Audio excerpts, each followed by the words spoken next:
that starts off clunkier than a 1930s Ford. We are the Triforce Podcast, of course. I am your host, Matthew Watch B. the Brill. crank, it'll break your arm.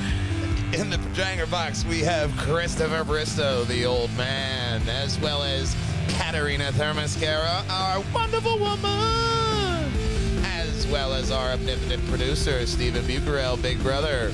Hero of time, the Blink Diablo, our mascot, chewing his bone of justice. That's what it sounds like a freight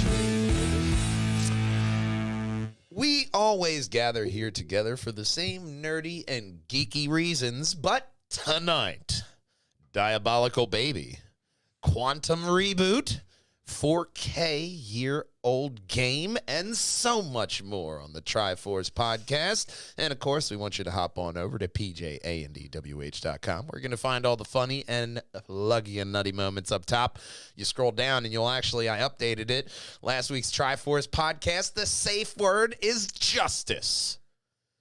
As well as last week's, I love that one. Last week's Lug Nuts podcast. Well, the last Lug Nuts podcast, Robot Apocalypse, sponsored by Hyundai. And then you slap on over to the second tab. Well, that's where, yeah, that one. Because Sunday through Friday, you'll find Big Brother and myself streaming over here on Wall Janger Gaming. Old man slack-a-lackin'. But you'll find me on the Old Republic. Nice MMO, walking through, Jedi Knight, Torif Ra. And Big Brother is streaming Monday to Friday, 3 to 5-ish, migraines and work allowing, going through Skyrim. Where are you at now in Skyrim? I don't remember. It's a big game. I have a headache, a migraine.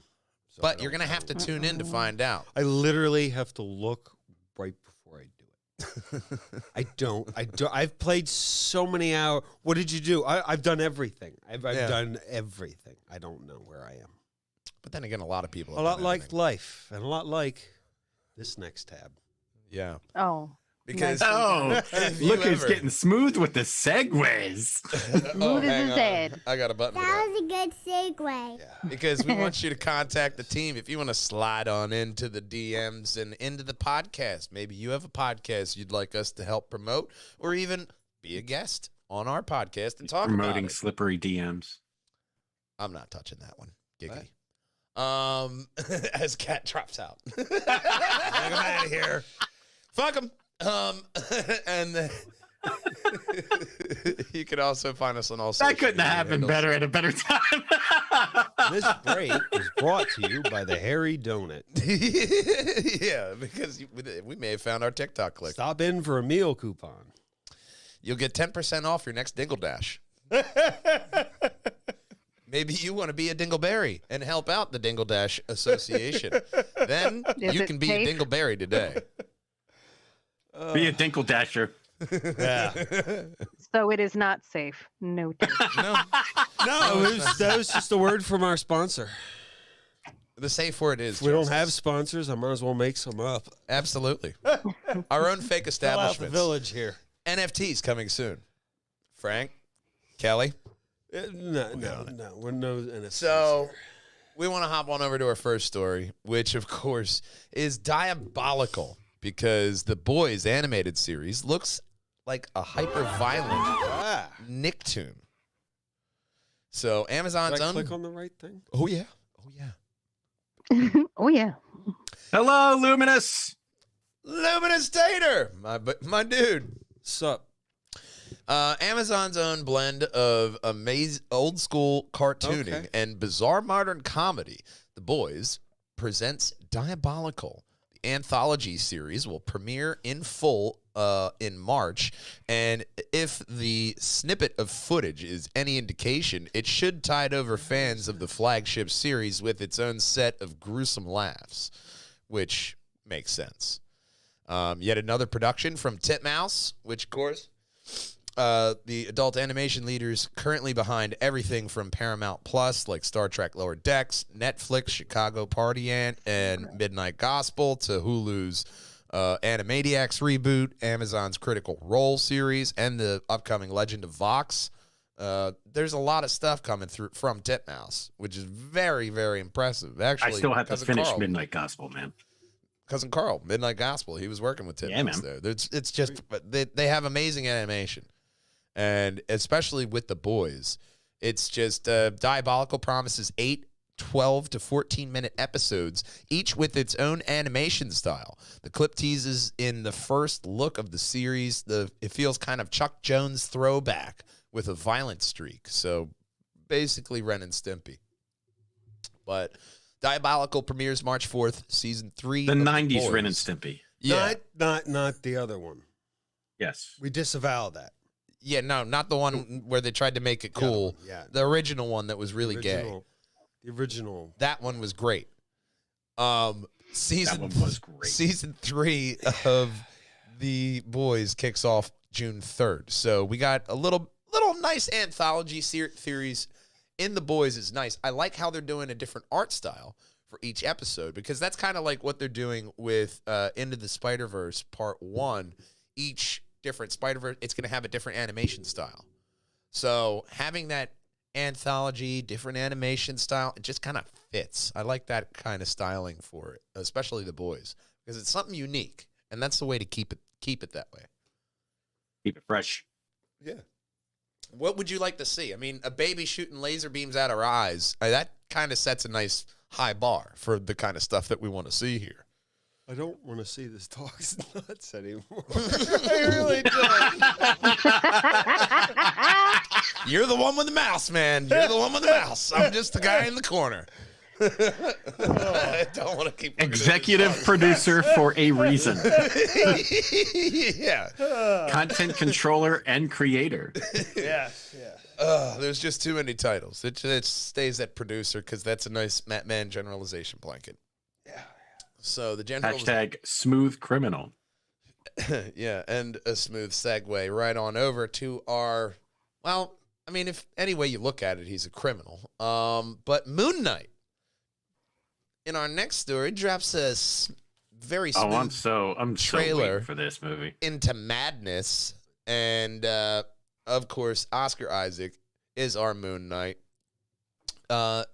The trailer has arrived, upcoming from Marvel Studios, the series of the same name, Moon Knight, along with the first new look poster, debuted during the NFL Super Wildcard matchup, giving viewers a glimpse of madness that will soon engulf star Oscar Isaac.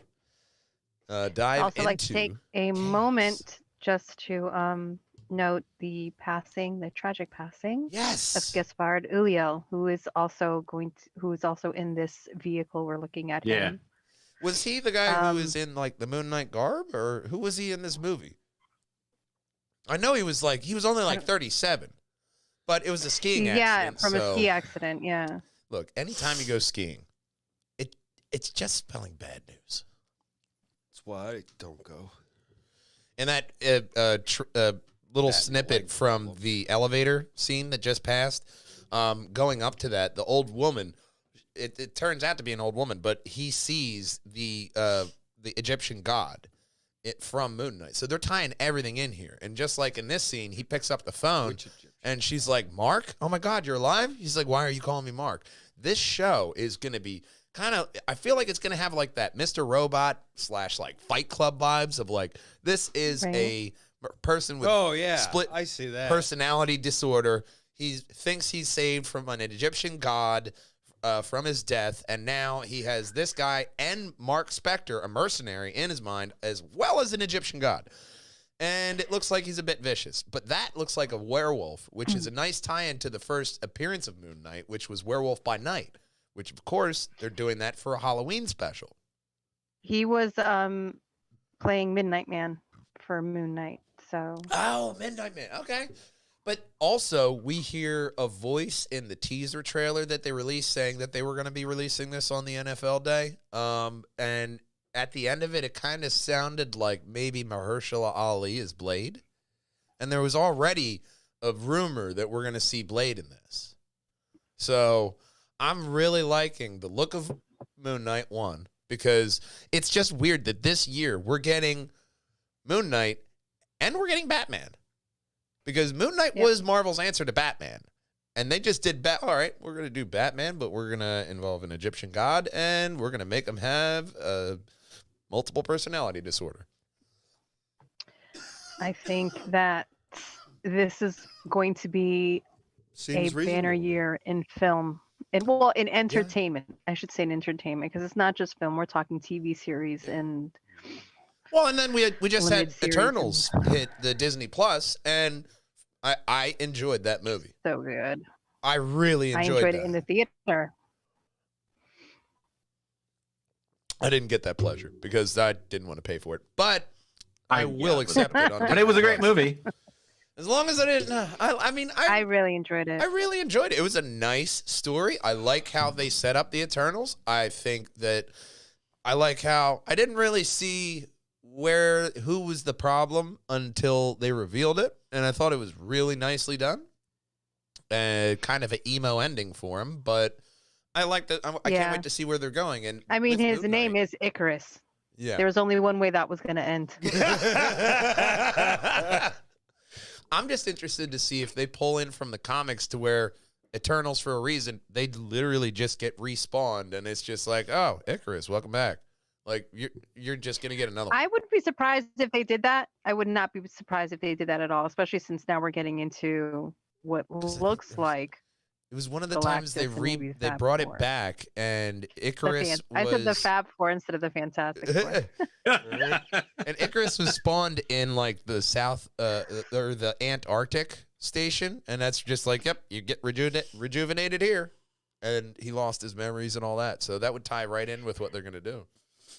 I hate that that Eternals wasn't as successful as I think that it should have been, but I do think that they did themselves the disservice by making it a feature film instead of a series. I think this, more than anything, especially since you're dealing with an ensemble cast and a kind of large ensemble cast, would have translated really well into a show.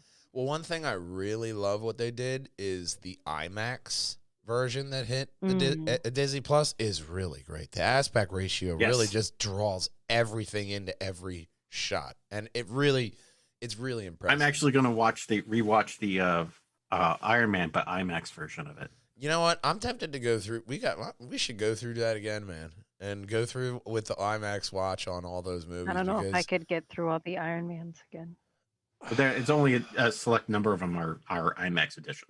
Should probably not all. Just don't watch Iron Man 3. Let's just. You can really skip past that one. Just that, like Thor: Dark World, nothing was worth watching once. You know, like, Thor: Dark World, you could watch once and be fine. We don't watch Iron Man 3. Can we truly appreciate what they did in Shang-Chi if we don't watch Iron Man 3? Yeah, we can. We can. Yeah, but you don't have to watch the Hulk. You can just take the that original as Hulk. You don't have to watch that one. Yeah, like, I mean, that was the big thing for... Are we talking Eric Bana? No, the first movie where they had the Hulk jumping over. Yeah, the one before Ed Norton. Don't watch that one. No, Eric Bana. We're just going to ignore that. Just move on to the second one with... Now, She-Hulk, we are getting this moving towards a World War Hulk movie. So finally getting another Hulk movie is nice out of this next phase. That's a nice promise. But a lot of rumors going around Doctor Strange Multiverse of Madness right now, and that's mainly that you're going to be getting like Nicolas Cage Ghost Rider, the old original Fantastic Four. Cage? Yeah. Tobey Maguire, the X-Men, there's a whole lot. Ben Affleck as Daredevil was floated out there. Wow, that'd be awesome. There's just like a rumor of like all these people you loved. Hugh Jackman, fucking Deadpool, Ryan Reynolds, like all these people being involved in Doctor Strange. All these people forming Defenders to stop Wanda is the premise. And I am so fucking down for that. Cool. Well, you shouldn't have pissed her off. She made up her own family and kidnapped a town. All right, she gave them back. After they forced her. She was grieving. She's grieving. Honestly, they didn't force her. They couldn't have forced her. Well, no, that was her all on her own. They tried to force, but it's the it government. didn't work. No. That was a really good series. It was up to Vision. Her own interpretation of Vision was so good that even he was like, "Damn, Wanda." I don't really have anything to say about that. That's all I have to say about that. You said it all for me. I'm pleading the fifth. So we'll have to see how Moon Knight, remember that, turns out March 30th, 2022. So we don't have that long to wait. This movie's until going to Moon be awesome, Knight. by the way. Series. But March 30th, a nice series. They're releasing it their own style. We have Ethan Hawke in this trailer. Looked really kind of culty. Like, what's his face from an Umbrella Academy? But, serious. What was his name? I want to say Clive? Quentin? I can't Clive. remember. I think it's Clive. Clive. He was like, he really went kind of Ted Bundy and created the cult. Yeah. God, I can't wait for the third season of that show, too. That little half moon there looks like that's going to fuck you up, man. Fuck with the bull. You're really going to get the horns. Instant death. But I love Klaus. Klaus. It's That's Klaus. what it was. Not Klaus. All right. Klaus. But a lot of great content coming out. Moon Knight, March 30th. I'll take that, man. I'm really digging the once per week release. I know a lot of people just want to binge, but I like give me 3 episodes or just give me 1 episode per week. Give me 3 and then 1 per week. I like that weekly binge because it brings it back to original TV for me. Yes. But people who do want to binge still can. They just need to wait until the last episode comes out like I did for Hawkeye. Yep. And because these are much abridged seasons where we're only getting 6 to 8 episodes each, it's not like you're waiting the 22 weeks like a regular American season. You're just waiting a month or two. And Did we get your take on dodge whatever spoilers you can? Did we get your take on Kingpin from Hawkeye? No, you did not. Well, we need that now. We do need it.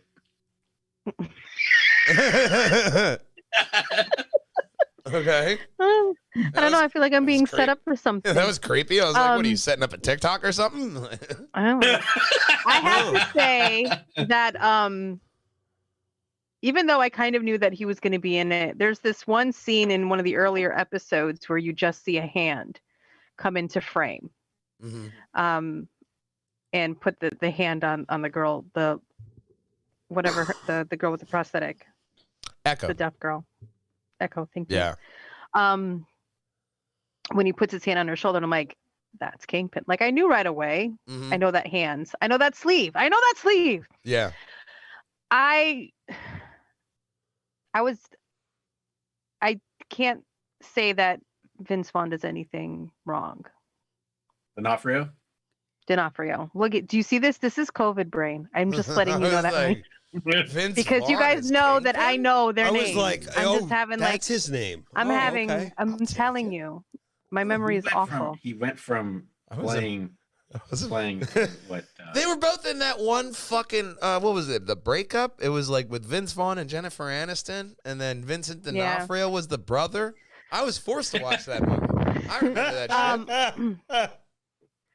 What are we playing? So sorry. 7 Everybody degrees? knows that I know. I'm just like my brain to mouth. It's a mess right now. But anyway, I was happy with the consistency of him as a character. Yeah. Like I got the same Kingpin that I got in Daredevil in these last 2 episodes. That fight scene at the end, I did not enjoy as much as I wanted to. I wanted more of him just in the universe in general, but I'm always happy to see Kingpin. I'm always happy to see this version of Kingpin. But, the whole time I was like, where's Vanessa? Mm-hmm. There's one fan theory that says that Echo's shot at the end was actually up by his ear, so that way she can make him deaf. And I really like that as a fan theory. I don't think he's dead. I never thought that at all. You're not going to bring him back for like 2 episodes and be like, what up, bop, bop, bop. Yeah, I wish he had been in more of it, but I did enjoy the scenes that he was in, especially the scenes with Kate's mom. Yeah. Oh yeah, in the you're office. like, she's Those were such some a pretty nice powerful scenes. She's such a nice mother. Then what are you doing? You were with him. Yeah, they kind of buried the lead on that, and like the whole time I was like, the mom's the villain. Like the mom's definitely the villain. She's with Swordmaster, and she thinks he's charming. Like, yeah, there's something wrong with your mom, bro. It just like, but yeah, I'm saying it again. We've all had one of My those brain friends. is a mess. I enjoyed There's something wrong with Kingpin What? very much. I just was not a huge Okay. fan of the fight scene at the end.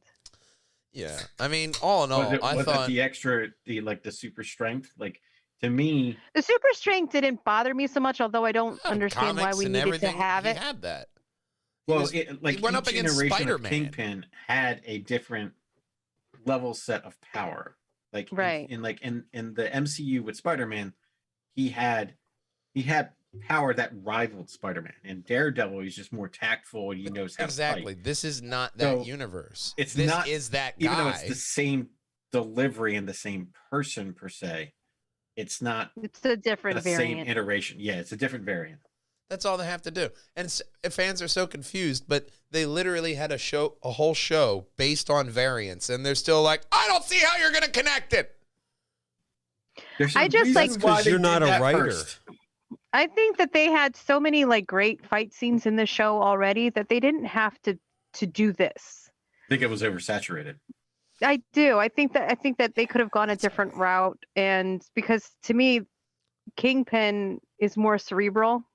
Yeah. Yeah, he's the chess player in the background. So I kind of feel like this was gratuitous in a way that it didn't need to be.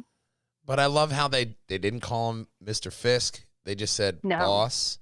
You know, the boss won't Yep. like this. Kingpin. Yeah. Kingpin and Wilson Fisk never connected. And keeping that going on is just so classy, and it I love adds that. to the I love that flavor of it. energy. I love that. I love that. But yeah, I really You enjoyed the think- scenes that he was in. I really, really enjoyed that I- office scene. Mhm. That was great. Oh, yeah. Can I ask you this? Do you think they gave Vincent D'Onofrio this fight scene to kind of to allow the character go off the way he wanted? No, because he was so much more badass in that first scene that he went off in the first season of Daredevil, where he smashed the guy's head in with the car door. That Right. For was interrupting fucking dinner. grippingly brutal, to where Yeah. this was just like, damn, this dude's fucking unstoppable. He keeps getting And it hit like, but and didn't hit it and feel hit like and it kind hit. of took you out of it? Like everything Yeah. else, and I know that we're talking about superheroes and magic Yes. and There was something OP off about powers it. and things that don't happen, that don't make sense. Yeah. But you're suspending reality here because it's just part of it. This fight scene at the end is the only Yeah. thing that took me out of the story, where I was just like, this is a little bit silly. Now like that you're putting it this like did not that, need to happen yes. this way. Yeah, now that you're putting it And like in that, a- yeah, absolutely. In a logical world, like, she would have lost, hands down. Yeah, absolutely. Oh, the absolutely. teenager? Really? With the bow and string? Really? But like the thing is, I was buying it the whole way. I was buying it Yeah. until that part, and Yeah. that Like with part the is where they guy lost it wearing because the armor it just of a you didn't tank. need it. That You didn't need Pym- it. That Pym particle arrow. Like, where do I get more of them? Though, that was a badass. Like, haha, arrow's really big, fucker. Oh! But I hope with the inclusion of Matt Murdock and Kingpin as established characters in this universe, even if they don't end up getting their own thing, I would love to see The No Way them Home pop grip, up. grip Oh, So, that's you know, so like great. just grab. keep on leaving breadcrumbs throughout the whole thing. Maybe we'll never get another Daredevil movie or another show Yeah, that we don't- Well, here's factors the around thing. Daredevil or We don't need Kingpin, The rumor, or have them as main focus. But I would love to see them still in there doing their thing as time progresses. rumor So you around have two really Hollywood good actors doing two really good characters. is that we're Use going to them. see, Use them. one, we're going to see Cox everywhere in the MCU. Oh yeah, absolutely. And that was last week. Cox is Get a going to be rag. everywhere. Cocks are going everywhere. But the other thing is he's supposed to be popping up. You in went right She-Hulk. into that one there, COVID brain. You did. Term in sales, it's called walking the dog. Right It's this about way. painting a picture. And Cox, you're painting the picture all over the walls and the ceiling very slowly. And unfortunately, it's a red. It's a red picture. Because he's Big Burger. I think we got our TikTok. I think you're better than that. That's I classic. could do way better than that. Yeah, but that was great. Cox is going to be everywhere, but also Splattering everywhere. it's gonna, and it's unfortunately it's gonna be red, you know, because he's Daredevil. He's blind. He just sees red. Yeah. My point. Oh, we're going to be seeing On to the next story. in a lot of different things, but it started off with rumors, a lot like this next story. Right. That was a good segue. Because Thank you, Leslie John. Grace, it was rumored that she was going to be Batgirl, and there was a rumor that there's going to be a Batgirl movie, and now we know there is a Batgirl movie. Leslie Grace is that Batgirl, and now Leslie Grace gives us our first look at Batgirl for the HBO Max film. And this is Exhibit A, okay? New 52 era, Batgirl in Love that one. suit. Year one outfit. Made this myself, Mom. Look at me, I'm styling. Okay? Just wait for year 5, wheelchair edition. You made But- it yourself. Now you're going to fight tigers. I've never said this Tigers? before. Okay. Like with this film, like if they make this a franchise, Maybe she'll uppercut them. I gonna can't fight wait 4 until they tigers, make her a okay. paraplegic. Because that will be great story content. Come on now. There's a joke set up there. Killing joke. It's a good one. See that? I knew you were Nerdy going tie-in. that route. Slip that in like a needle and thread. But scroll down and we'll see our look, Exhibit B, at Leslie Grace's Batgirl costume. I love it. I love it. Twitter I always nerd, love that costume. Twitter nerd rants are like, cosplay? Like, bitch, it's year 1.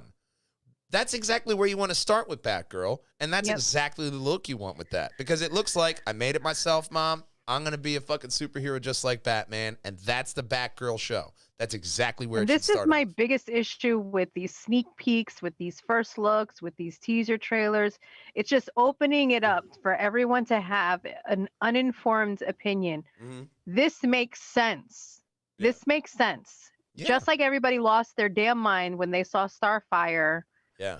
Looks good to me. in Titans And in then- that clip, in that like short little hot pink dress, and they're like, that's not Starfire. Watch the effing episode first, please. For And the then love in the of last season, goodness. when they finally give her full fucking Starfire costume, man, it was so awesome.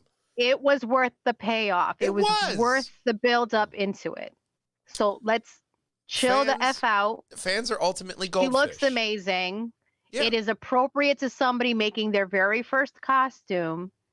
And if we go old school and see what they look like in the 40s when they 1st introduced the character, oh yeah, yeah, Probably, yeah. you don't want that costume either. So just no, we'll go with the new 52. simmer the fuck down, please. Yeah. Simmer it down now. Which- Simmer down now. Exactly. It was Exactly. a reboot from 2014, but that is the beauty of doing a comic reboot, because at that point, doing a Batgirl year 1, which Batgirl came out of the 60s Batman show. She wasn't in the Batman comics up until they added her in there. And now, just like Harley Quinn, those characters get added into Batman after the fact just because something works. So this works. TV is how Batman gets fleshed out. That, Hold on. But I like really the like this outfit as organic like spark that happens. this with these motocross kind of. characters. Yeah. I love that now whole everyone look. shut up at once. Now everybody talk at once. I don't care who talks. I just want one of you at one time. I don't even care what you say either. But I'm right We're there. both passionate. That's Yeah. what it is. I'm right I there. but- know. Yeah, I'm right there with you, Kat. I like this costume because this is where I want Batgirl to start. I want to see her go for like a grapple, like a like wind up grapple and fall on on a dumpster. You know what I mean? Bruise a rib. And let's be real. If any of us decided that we were going to be doing a vigilante and making our own outfits, we would definitely be like taken from biker. It's hoodie look. time. Like, you know, like I'll tell you right now, I would look like a hobo Moon Knight. I'd have a dirty white hoodie with like masks. You would wear your like Assassin's Creed on. hoodie. Yeah, a dirty white hoodie, like I said, with masks, like dirty rags on, and then I'd have like a jacket because it's fucking cold out, and I would look like a hobo. I always love that combination of purple and yellow. I think she looks fantastic. It does, and they're great. They're nice colors, you know. The yellow really stands nice out. shades of those colors. Yeah. And I'm we are very, also, very happy with not that. only do we get an awesome Batgirl costume here, we are getting Michael Keaton as Batman in this universe. To where, why would, no, they don't have any pictures of him. It's just mentioned in the story. I love the fact of Michael Keaton coming back as Batman more in the universe. I love that Michael Keaton wanted to do it. Yeah. The fact that he's attached himself to the project makes me feel better about the project in general. Yeah. Because, you know, DC's a little... Yeah, wavy gravy. Yeah, yeah. So I'm looking at this in a complete positive light, and I hope that it follows through to do it. I mean, I love everything about her costume. It's really I love great. that pose. I love her hair. It's just amazing. But, I mean, also, at the same fact, I made the paraplegic joke, but I also want to see Oracle. I want to see the Bat family. Extended family. Not just Batgirl. If this does well, not we'll just get there. Robin. I want all the Robins. I want Red Hood. I want a movie live-action Red Hood. I want, like, a really nice fleshed-out universe. And if Michael Keaton's willing to be Batman, because he's a comedian. He has always been that guy to just make that I'm Batman joke. And now he's willing to be Batman again. Put him in as much shit as you can, because unfortunately, it's way too soon in the cycle for Robert Pattinson to be starring in anything else besides his movie. He's got that movie right now. You got to focus on building that universe with that Batman. 2 hours and 55 minutes runtime, PG-13. And now you also have Moon Knight, which is right in that same vein because it's Disney. I also, with Michael Keaton coming back as Batman, and I'm not sure if they're doing this or not, but I really enjoyed the look of those Batman films, like Tim Burton's hands in that, and how the world itself looked. And if this is the same Batman in the same continuity, that whole aesthetic coming back is another positive for We're going to see this year with Flash, because that's where this is going to kick off. You know, if DC is kind of treating all their films as multiverses and just starting to have one connect to another. And now having it connect to TV or, well, HBO Max Film, getting all their films. Now they're looking at selling CW. So I don't know what that's going to do for the Arrowverse. They're obviously just still going to have a stake, just not as big a stake in it. But with DC, there's a lot of stuff that's going on that they could tie into. If they could tie into their main films they want to put out, like Snyderverse level, as well as having, like, you know, HBO Max movies or TV series, having all that tie in, just put out your main movies. Like, here's Shazam. It's not tied in. We're not going to say it's tied in. And, you know, here's this one. Here's that one. There's a way that you could do that and make it work as long as you start to connect things, because Crisis could add in anybody and everybody if you do it on a major film level. Endgame proved that. But with Michael Keaton, fans always want him as the Batman Beyond. I would also take one of the other Batman. I don't think we can get Val Kilmer, but we could probably get George Clooney. He's going to be interested. We could definitely get George Clooney. I think he's going to... He might say no. Give George Clooney a chance to redeem himself. That'd be nice. But still give his suit nipples. just to say fuck you. I would think that I don't think George Clooney would be on board doing Batman anymore. Because I don't think he wants to be Batman. I think he just wants to move on. He's too busy helping people in Africa getting held up by an AK-47 just because he has a truck. Okay. Okay. But J.K. Simmons, and he sold his wine and tequila business, so he's chilling. Now. So J.K. Simmons also coming back as Commissioner Gordon. So, I mean, Commissioner Gordon's down with the Brown. What batting percentage does J.K. Simmons have to nail all these roles? He's the fucking man. That's what he needs to do. But this is my point. Barbara Gordon, You can just Batgirl. play the same person and everything, and that's fine. Look, Barbara Gordon, Batgirl. Batgirl is a colored person, so that means Commissioner Gordon is down with the brown. They are all about expanding the universe. It's a multicultural podcast, folks. I'm just pointing out the obvious, that this is going to be, once again, not just the black and white comic. We're adapting off of this, which is the beautiful part. We can afford more colors now. Yeah. We're a big country. Like the Hulk We was were just a originally teeny gray. tiny little country then. Now. Yeah.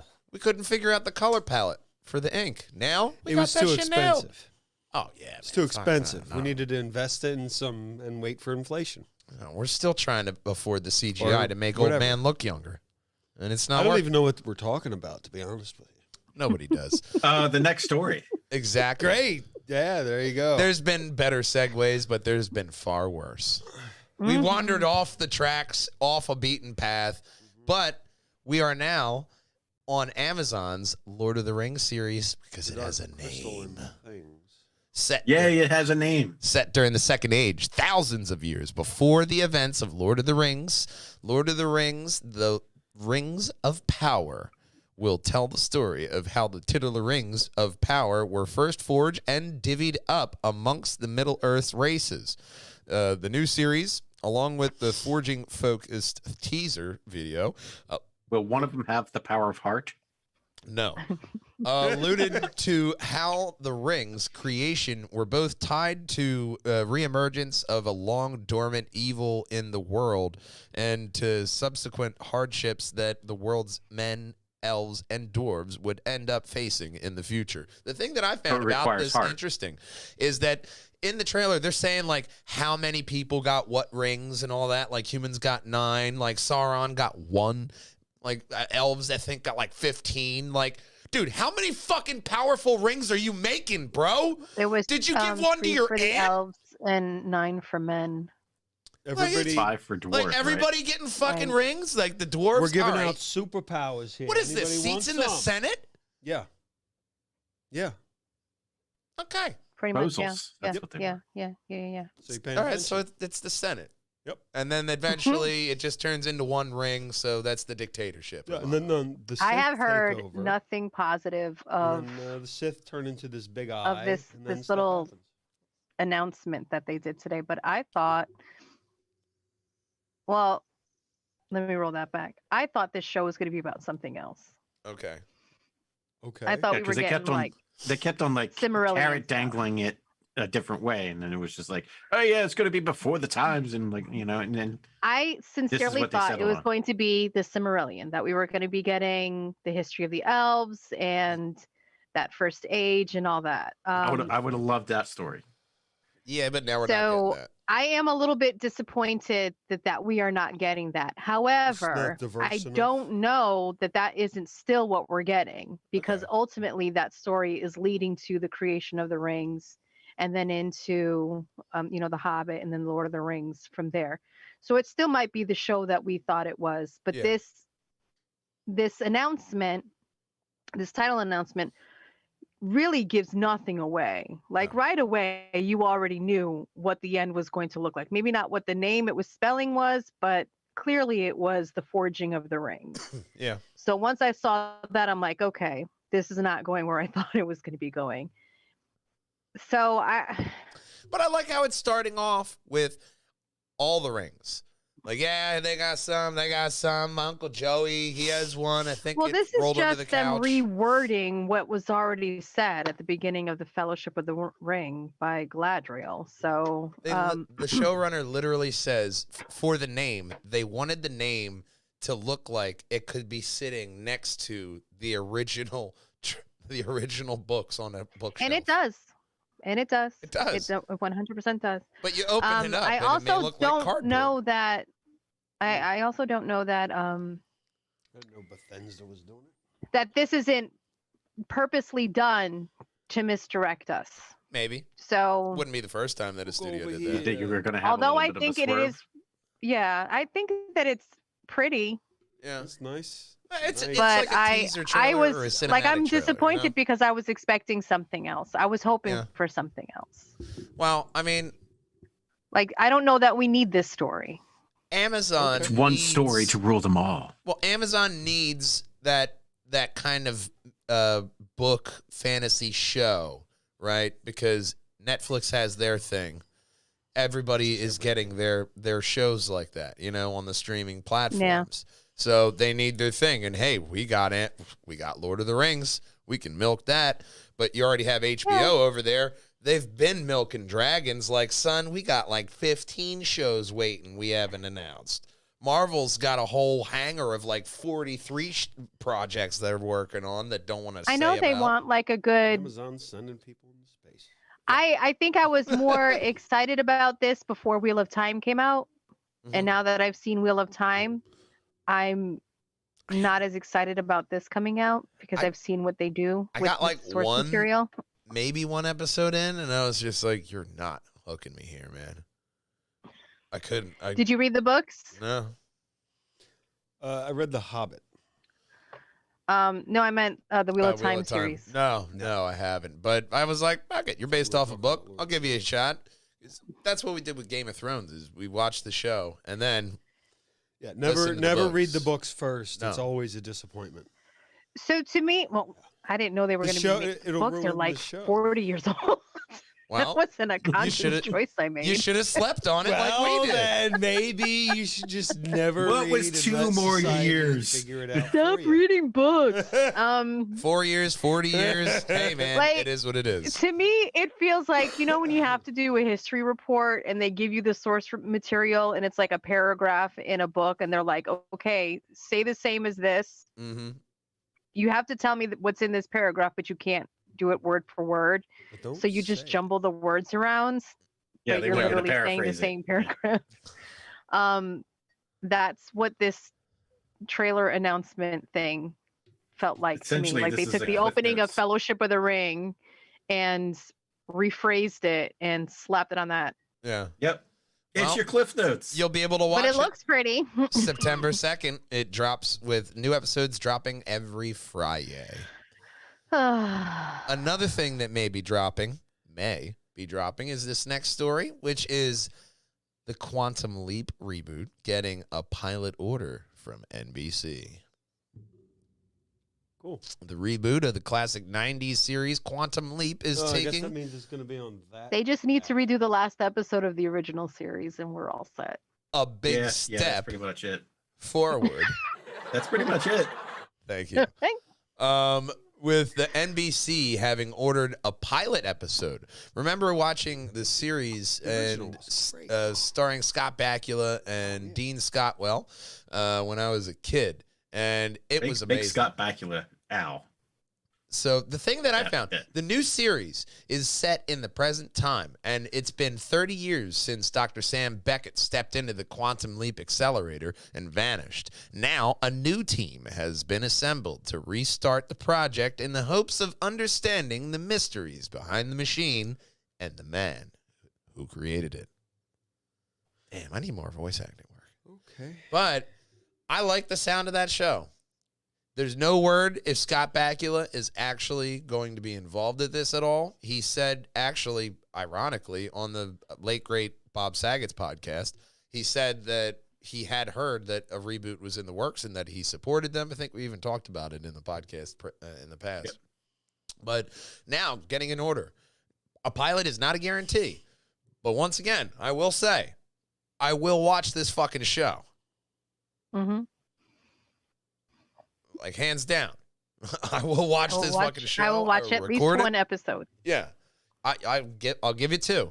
I give everybody 2. Mm-hmm. If you don't hook me by 2, but then you fucked up. And you ruined Quantum Leap for me forever, and you're a horrible person, and you deserve to burn in hell. But that's your choice Quantum Leap ultimately. ruined Quantum Leap for you already. Yeah. So I like That last I like episode. the opportunity of this. Of like, give me another Highlander show. Why have people been sleeping on certain sci-fi properties like this? Sliders, Highlander, 'Cause Quantum somebody Leap. owns- Sliders, I would love to see. Sliders, They were 100. the That was an originators of amazing pop show. culture multiverse. It was ahead of its time too. It was. With That's a show that I think would do really well with technology as we have it now. And the one dude from Indiana Jones. Yeah, absolutely. The one dude from Indiana Jones who was the professor in Sliders. I forget his name, but I think he passed. John Rhys Davis? No. Yes. Yeah. John Rhys Davis is still alive. He's still alive. Is he? I thought he passed. He was in Sliders. No. And he was in Indiana Jones. Yeah. Yes, he was. He's still with us. He's just old as hell. Okay. I thought he was also in Lord of the Rings. That was probably just a clickbait article then. Thank God he's okay. I can sleep easy. But who was the main character with the 90s great hair? He was like one of those people like back in the day. They all had that like Sliders? Jerry O'Connell. Yes, yeah, Jerry O'Connell. They all had that great hair. He's still alive too. Yeah. He's on Lower Decks. Really didn't doubt that he's still alive. I've seen him and stuff. I don't think everybody's dead. Just the old people that clickbait articles tell me are. It's an A+ win, really, is what I think it ultimately wins out. That's all these 90s shows. Okay. Well, all the 90s shows that should get a reboot. I think it's an A+ win. It's something that you should it's guaranteed that should happen. Sliders, Quantum Leap. They're just top-notch choices. Like your catering event next story. A lot like our next story. Hold on. Hang on, we have to stall. I have to close a few text boxes. We have to stall a bit. But a lot like this next story, because A+ catering and events.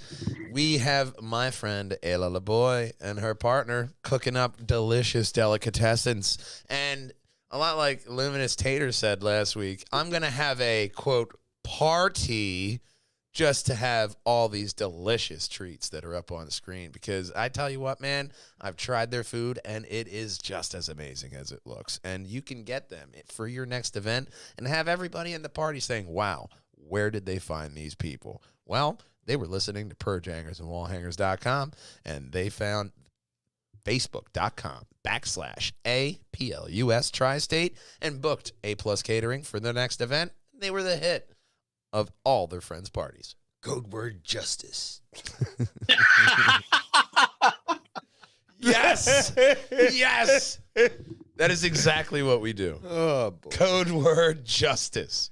They'll have no idea what's coming. Okay. Neither will I. Look, we're going to send people your way, and we're going to tell them that the code word or promo phrase is justice. Yes. Hey. One of the 47 children in the old man's army. And they would love to hire A+ Catering for their next main family reunion event. Hi. Hello. And, oh my God, look at that. All those, what is that, fruit and shit in those Right. smoothies? Great. How about we move Another thing that looks great is this next story.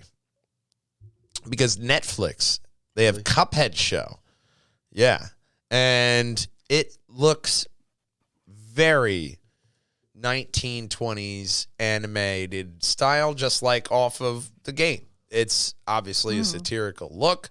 Netflix announced that the Cuphead Show, the animated series based on Studio MDHR's hit game Cuphead, will debut on its service on February 18th.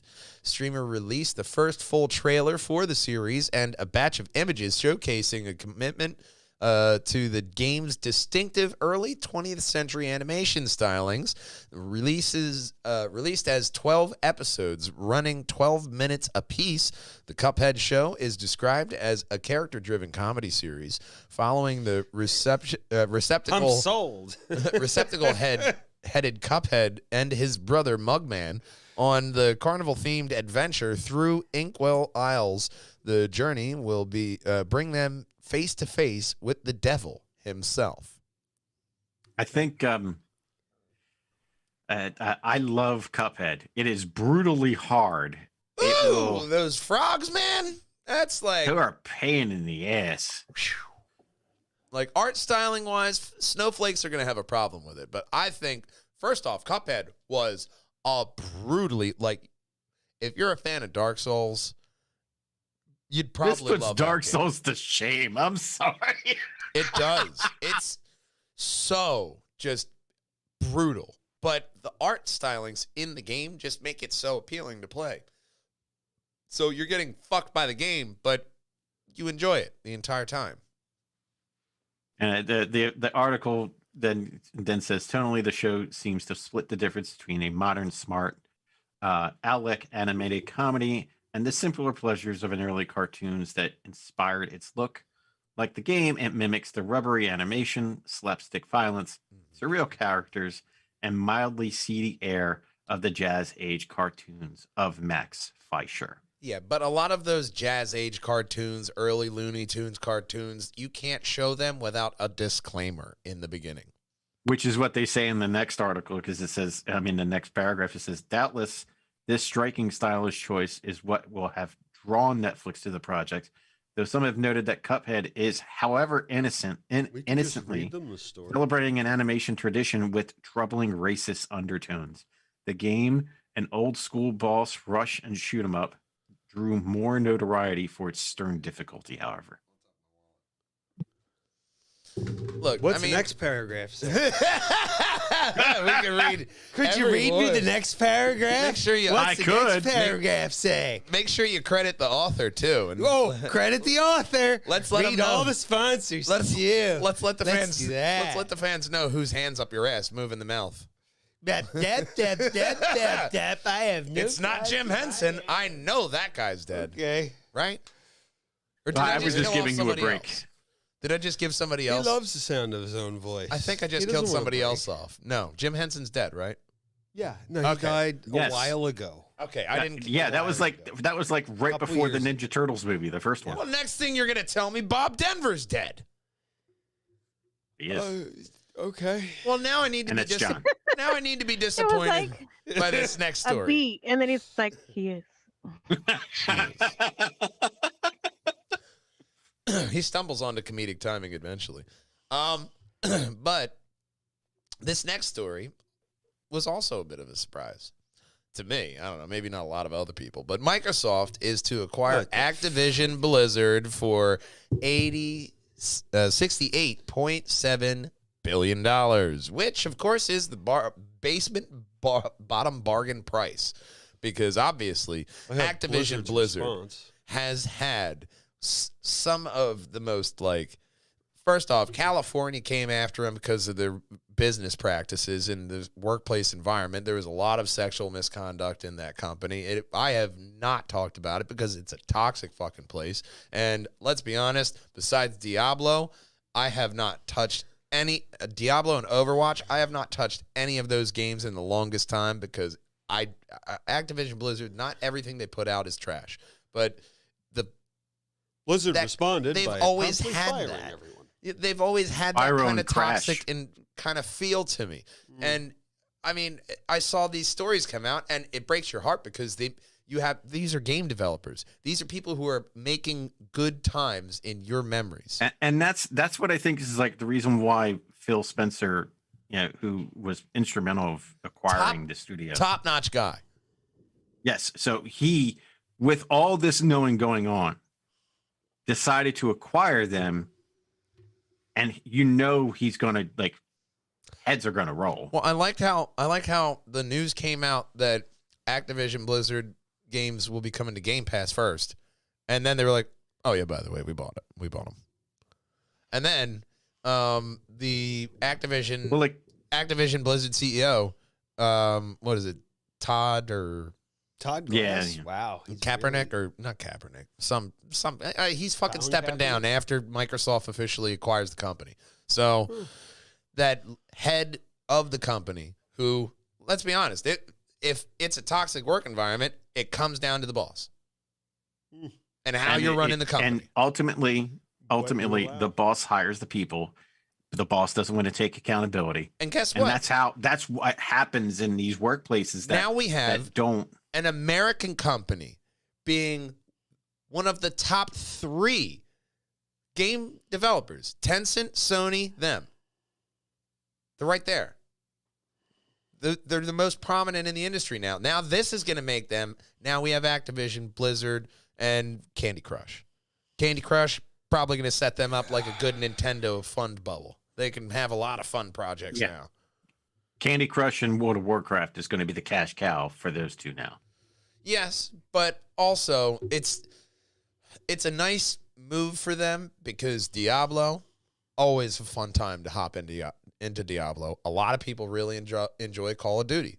I used to. Yeah. I just kind of fell out of it. But Microsoft, trying to stay relevant, I see this as a brilliant move in their part because now you're gaining more capital in here to keep you being able to be creative in this market there's three. Let's be honest, Xbox always has had a kind of handicap because it's Xbox PC with Microsoft. Xbox PC, PlayStation, Tencent, they find their own little platform. This is where you have to go for my content. Microsoft, you don't have to buy their console. You can have a PC and run that and still buy that and have all of Steam. And here's the three major points with this acquisition. Of course, we've already talked about the toxic environment that Phil Spencer has gone on record says like, yeah, we know what we're doing with them. We know how we're going to handle with them. And that was like 3 articles ago. They've had 40 sexual harassment claims or 40 people walk out because of the work environment. Like recently, how many of you had Microsoft? Oh, none. Oh, okay. I guess they know what the fuck they're doing. Gonna clear up. So they're gonna curb that one. And now look at be their look HR at the department. severe 180 from. Remember when Xbox One that reveal and how it got trashed by E3? What's the high score of new assholes made in the Activision Blizzard HR department? I mean, I'm saying How'd you love to go through those files? we're at least in like 6-figure digits of new assholes made because all the people legal's that gonna have a fun time. all the people that just had to say, not my fucking problem, are gonna have like, excuse me, what'd you do? Like they're gonna have a fucking problem. Like Microsoft is gonna be cleaning fucking house. Right, and they'll have to go deal with that, and I'm sure there will be Lot of whatever people it will be. A lot of people need jobs right now.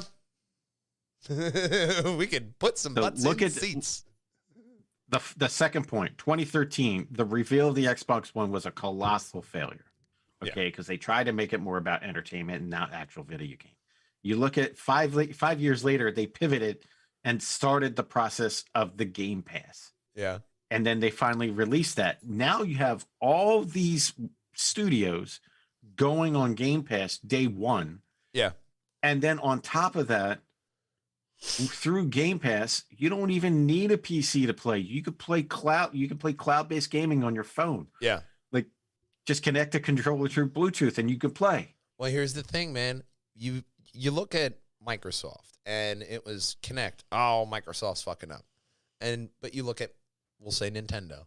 Oh my God, what the fuck they do with the Wii? Nintendo's fucking up. You look at PlayStation. They got their network hacked with PlayStation 2. Oh, PlayStation's fucking up. Nerds will I remember when PS3 went down in 2011. They will only focus on the negative that you have recently done to them and not the main benefit that they have done for you in the long run. Like No Man's Sky. Like, well, we can just keep Anthem at a L. We'll just take that one as call spade a spade. But we miss you, BioWare. Where are you? But there's the final a lot of point. promise. Yes. The final point. The stock for Sony went down 12 points because of this announcement. So Sony now has a decision to make where they say, we went on and had the story where they're like making their own Game Pass version, but now they have the option to say, do we want everybody to win and just put Game Pass on? There's also another fuck you there for Xbox that I saw briefly on the internet. I didn't get a chance to look at it because I saw it late today, but I think Microsoft has the opportunity to gain the rights for 2 of Sony's mascots, Spyro Crash and Spyro. Like that is a ultimate fuck you. Like, hey, these guys that you know and love, guess what? They're mine now. These are my pogs. We play for keeps in this fucking house, asshole. These are my pogs now. Like, Damn. And we're going to make games with them. Ha ha ha. We're playing with your characters. You can't have any of my Surge. But yeah, no. So yeah, Sony has a decision to make, and it would seem like in this day and age, no one really wins and loses, because if you're a gamer, you're a gamer. You're going to play on any console you can get your hands on. You're going to play on a PC if you get your hands on it. Doesn't matter. So with that being said, why don't Sony just lower down the walls, let Game Pass in, and they take a small cut with it? Why not? Mr. Gorbachev, I say tear down this wall, or I will unleash Reagan smash. or I will unleash my ray gun. You don't want me to use my ultimate. It takes too long to cool down. But ultimately, I guess my point is that humans have always been gamers, and negative. Mainly, that was my main point. But gamers, nonetheless, like our final story. Oh. Because my point to human beings always being gamers is only cemented in proof with this story. Archaeologists have unearthed a 4,000-year-old board game. Now, they just have to figure out the rules. And yes, it can play Skyrim. It's just like Sabak. Yahtzee. It's actually like backgammon. Or no, Baccarat backgammon? The one Probably from Lost. like Othello. It's probably just like backgammon. See how Backgammon, the pieces yes. go all across? Looks just Yeah. like a backgammon. Archaeologists in Oman have found 4,000-year-old stone board game at Bronze and Iron Age settlement near the village of Ayan Bani Sadi in the northern Hijaz Mountains, Qimar Valley. It's Iraq.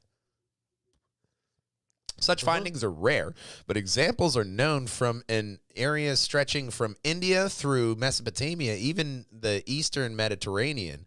A University of Warsaw archaeologist who co-led the excavation said in a statement, the most famous example of a game board based on a similar principle is the one from the graves of ancient royal cemetery in Iraq. Ancient game he is referring to was discovered in 1922, is about 4,500 years old, and is a two-player game similar to backgammon. And it is now in a collection at the British Museum in London. But because, of course, the British must have it, and you must pay us if you want to look at it. But there has always been that person. History and all. There's always been that person in your life who, instead of wanting to work, has always just wanted to game. There have always been nerds. Even 4,500 years ago, there were nerds playing games.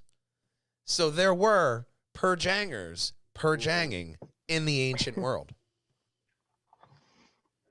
So that's kind of the They just had to put it out on an abacus. This is your feel-good story of the week, you know?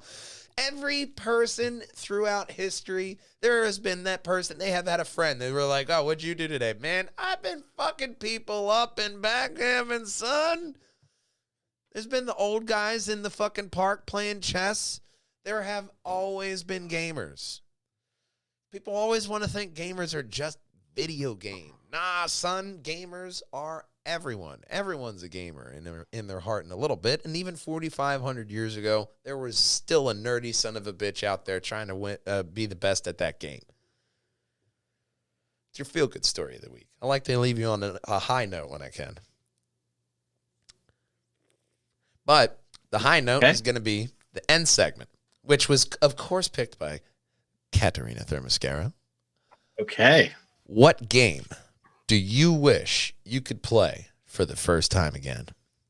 Will we do a top 5 on this? Not stricken to just video game.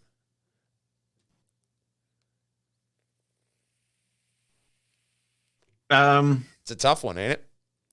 Board game would be Stratego. That's a good one. That's a strategy game. But I kind of figured by the name. If it was Stratego and it was about Foxy Stratego, boxing, yeah. I'd say that's wrongly advertised. But it's made by Hasbro, who also did Axis and Allies. So that's always fun to play. But it's World War II. So getting into. The end segment, Big Brother, is what game do you wish you could play again for the first time? Not just stricken to video games, just game in general. You know what I wish? I wish to play all the games I did, all the games that were pivotal in 2008 when I did. Because 2008 was Bioshock, Assassin's Creed, Call of Duty, Modern Warfare. Bioshock is probably my video game, because Would You Kindly rocked my fucking world. That was a mind. Assassin's Creed as well.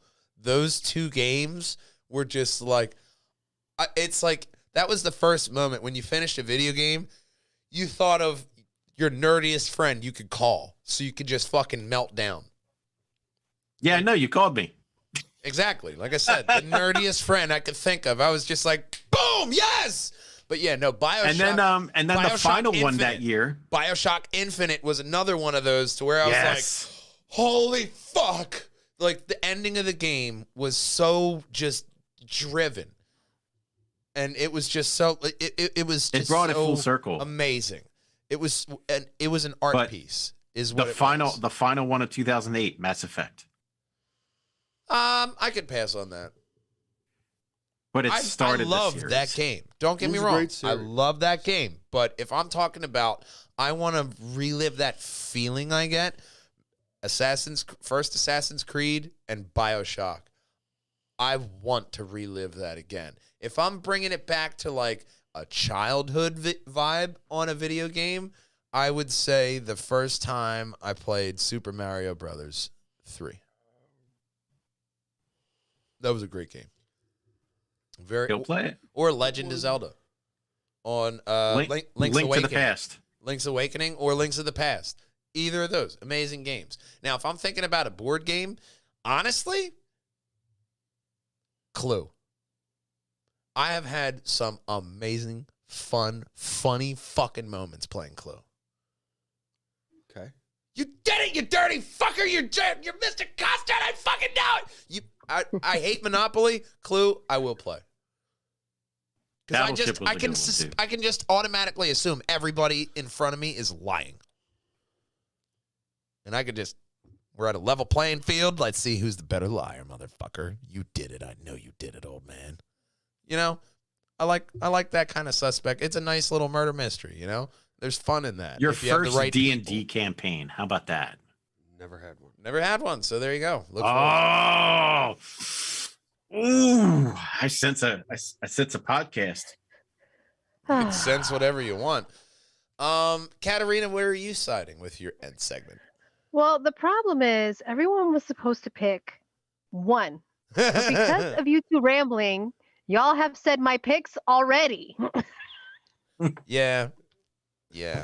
We did that. We do that. So anyway, I was thinking of my very first time playing Dungeons and Dragons at my neighbor's house, where it was me and the two of them, and he was playing the DM. One of his brothers. One of them was playing the DM and also playing a character, and that's just some of the best times of my life. Were just eating peanuts, playing with their cats, and playing Dungeons and Dragons. I've just never known anybody to play it, and I've never known anybody patient enough to want to teach me, because I would be asking you the same question for millions of times. What? So wait, I think what does it mean when I do this again? Is really hard. That I'll be honest, like I was already an avid reader at that point, but it was mostly books that were not they weren't sci-fi, they weren't fantasy, they were like age appropriate books, you know, like Ramona and Beverly Cleary kind of stuff, you know, like the stuff that you're reading that they kind of give to you when you're in second grade, third grade, that kind of stuff. Okay. My love for fantasy, for dragons and monsters and magic and like rogues and villains and stuff, that came from this world. And it's from there that just kind of hopped off, and I started reading, you know, Lord of the Rings and the Bulgarian and the Sword of Truth and like Wheel of Time and all that came from that game. I don't think, had we not moved to that neighborhood and had them as neighbors, that I would have become a comic book reader or read sci-fi and fantasy because they were into that, and that's what we did. And I just like, oh my God, I like that too. And what's funny is neither of them play anything like that anymore, and they don't really read comic books or anything, and yet I'm the one that kind of held on to that part. Yeah, that's nice, and they kind of grew because past it was endearing for you. Yeah. For me, it was like life-changing, and being the daughter of immigrants or a child of immigrants, they weren't really into that kind of stuff, so I don't know that I would have ever been introduced to any of these things had it not been for my neighbors at the time. Yeah. So Dungeons and Dragons definitely for sure was the very first thing that I thought of when I said not video games. But if we were going to talk video games, we did have an Atari and we did have it in television. So I had already played, like Frogger and baseball and Stampede and Boom. all of those games. I don't want to say all of those, like a fair bit of games that were there. But it wasn't until my cousin got the very first Nintendo game system, and it was Duck Hunt and Mario Brothers on there. Man. That was so good. And I played it for the first time, and I was like, this is the future. That is what everyone like, this is so wild. Like, first got Mario. You have to think Mario's 88 when Mario Brothers came out. I remember the girl next door got one. That was the most mind-blowing thing. I'm like, I'm going to do that for the rest of my life. Yeah. Like, you're right. I liked playing the Atari. I liked playing the television. I liked the television that had the cards to make it easier for you to know what you were supposed to do for the games. But it wasn't until that Nintendo console dropped and you went in there and you started playing Mario Brothers that you were like, holy shit. Like N64, Mario 64, N64, that was my fucking jam. Love that thing. I love Yoshi's World. Do you remember Yoshi's World? I love that game. Anyway. It's now available on the Switch through their online service. It's available. It's also available on their museum. Yeah.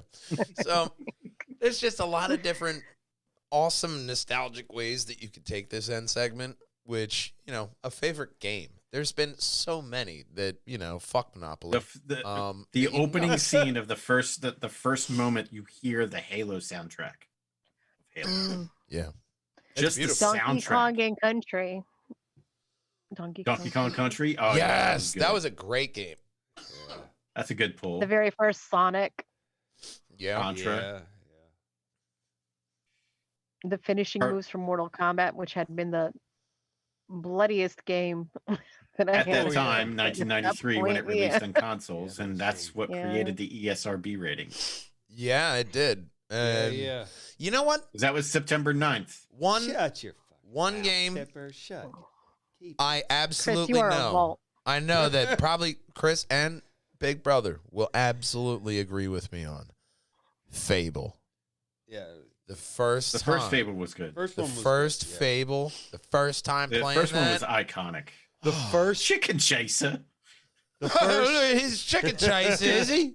Do you chase chickens? What kind of name is Chicken Chaser? Dude, I beat the game, not even knowing why the fuck they called me Chicken Chaser. What the fuck are they and that was your fabled name. Yeah, and then a second playthrough, I figured out you could fucking change it. The fuck did I know? I don't know. Illuminate from within. Yeah. You had to turn on the lamp. Do you remember playing the summer and the winter Olympic Games on your computer? Oh, yes. Absolutely. Yes. On your floppy disk? The AKA the Dave icon. Yeah, man. It was made by Epics. Yeah. Oh, my God. Fuck, man. That's so many amazing. The winter and summer Olympics. Dude, bobsledding. The gymnastics was the hardest. Bobsled was fun. Diving. We didn't diving have the summer one. Platform diving. We had winter. Yeah. We had the winter one. We had winter, and bobsledding was awesome. Fucking. The winter one had that. They had the one that it was like a mix of things where you had to shoot. Yeah, that was like the fucking. The decathlon. Like yeah. It was like the cross country skiing, and then you'd have to shoot. Yeah, that's what it was called. Cross country skiing. I'm like. It had a worse aim than Alpha Protocol, man. That was based off of luck. Figure skating. Horrible. The ski jump was fun because Ski it was jump just a was little guy. fun. Just, Yeah. Yes. Ski And the ski jump was fun. bobsled, the other one, what's the little one? And then there was World Games, the luge. which had The luge. barrel jumping and The cable. luge jumping. where you just saw his feet, their feet Yeah. or whatever, Yeah. and they're going down. Simplest graphics it's you great. ever It fell had to off. design ever. We were Well, so. But you would we spend were so excited hours. though. Oh my we God. were Shooting. so That's excited what it for was. that. Dude, And it was in the great for basement, groups. Shooting, yeah. in the basement, Oh on the yeah, old it's great computer, for groups. freezing in the every winter. winter. for Commodore 64. Didn't matter. You were sitting right by that computer, like, no, man, I got next go. Yeah, Right? It was tons of fun. Oh my gosh. And it was all on the joystick with one button. You had to do it like this. No, we used the keyboard. We use a keyboard, bro. Keyboard. Old timer. Uh-huh. Shh. Keyboard. But what is your favorite game? Video, board game, D&D? What is your favorite game, Loyal Walljanger? Pop it in the comment below. Let us know. And maybe you found one that we missed and that we would enjoy for the first time. You never know. We end off this podcast the same way with the thank yous. Thank you to our man, Luminous Taylor, Mark Gervais, Sean Ennis, William Unstetter, Frank Percy, and Marty Valdez for liking, commenting, sharing, and supporting the podcast. As always, this is none other than a long, drawn-out goodbye. I'm your host, Matthew Bugrell, the Matt Man. In the Projanger Box, we have Christopher Bristow, the old man, as well as Katarina Thermoscara, our wonderful woman. Stephen Bugrell, Big Brother, as our producer. One Link Diablo, Hero a Time, as our mascot. I love how he comes over, too. Like, please say my name. And, of course, we love you. We miss you. We want to see you next week. Until then,